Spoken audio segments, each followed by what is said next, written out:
Welcome to Village Church Connections. I'm David Pavey. Now, whether you're a conservative or a liberal or neither, let me share an inspirational story with you that has nothing at all to do with politics, although it's about the former governor of New York, Mario Cuomo. The son of a hard-working Italian immigrant, Cuomo was greatly influenced by his father. He once said, "I talk and talk and talk, but haven't taught people in 50 years what my father taught me by example in 1 week." According to Life magazine, one time when Cuomo was especially discouraged during one of his political campaigns, his memory helped to restore his morale. "I couldn't help wondering what Papa would have said if I told him I was tired or discouraged," he confessed. A scene from my childhood came sharply into view.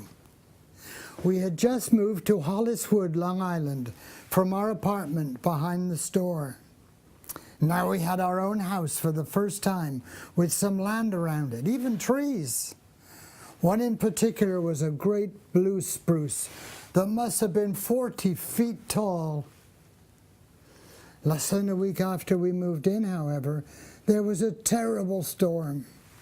We came home from the store that night to find the spruce pulled almost totally from the ground and flung forward, its mighty nose in the asphalt on the street.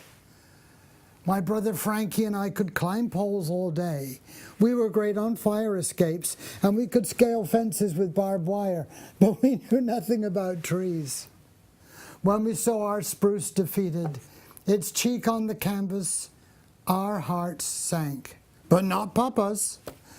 Maybe Papa was 5'6" without heels. He weighed 155 pounds, and he could only see a block away, even if his glasses were clean.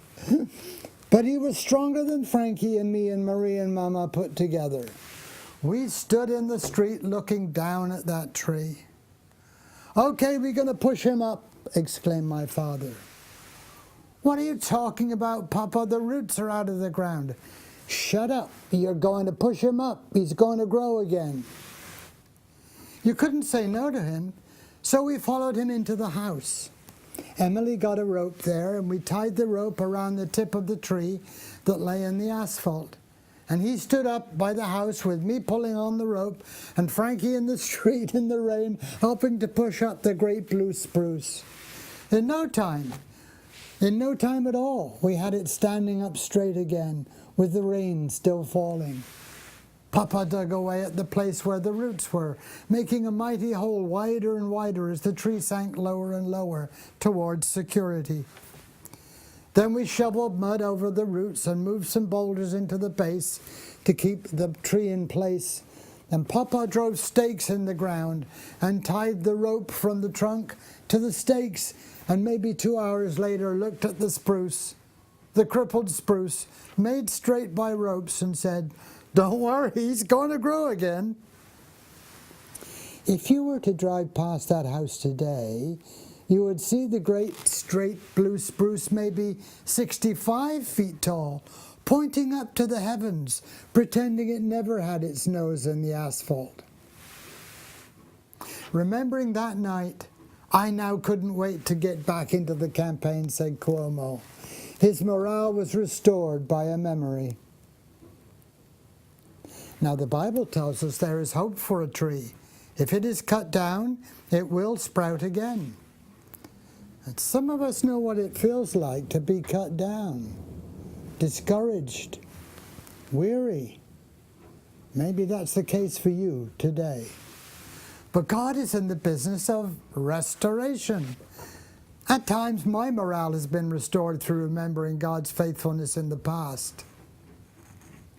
David, the shepherd who became a king, wrote in his famous 23rd Psalm, speaking of the Good Shepherd, "He restores my soul."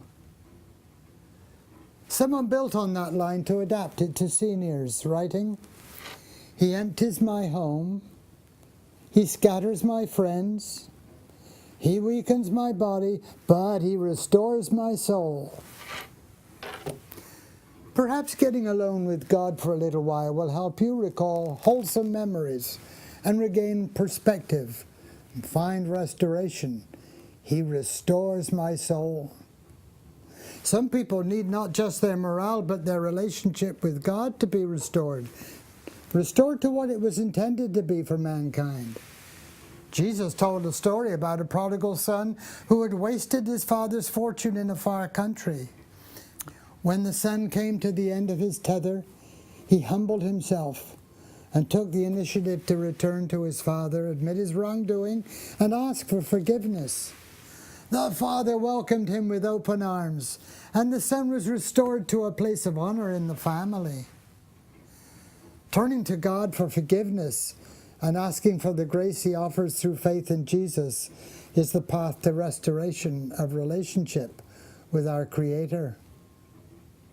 There is hope for a tree, there's hope for a blue spruce, and there's hope for a man or woman who needs to be restored in spirit or restored to fellowship with our Creator.